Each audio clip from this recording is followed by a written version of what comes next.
Curious George Race Day by Samantha McFerrin. Today, George was helping Professor Wiseman train for a race. George had never coached anyone. It seemed fun and easy. George started running. "Wait for me," said the professor. She tried to follow George, but very soon the professor said, "I'm tired. Can we stop now?" George was puzzled. They had barely begun. George returned home. The man with the yellow hat told him not to give up. He gave George a fitness video. George watched the video and he took many notes. He was ready to coach Professor Wiseman.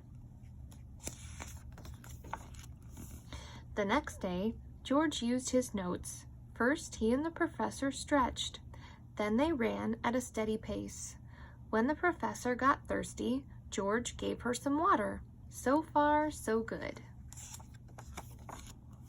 But Professor Wiseman thought running was boring. "I should get back to the museum," she said. George did not understand. Running was so much fun. He was curious. Could he make running fun for the professor? The next day, they ran to the Ferris wheel. The museum looks so small from up here," said the professor. Then they ran to more of his favorite places.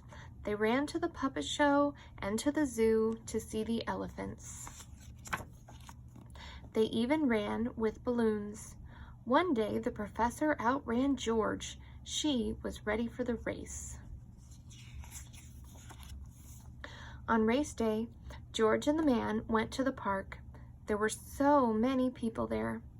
"Runners, take your marks." The whistle blew and the runners took off. George watched the professor as she ran. It looked like she was having fun.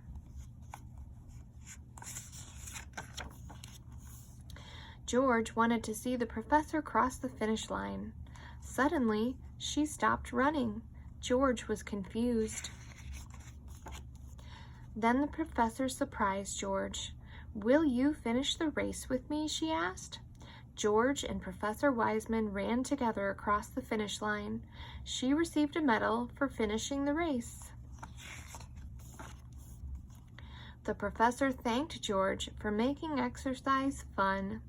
She had another surprise for George. She wanted him to have her medal. The end.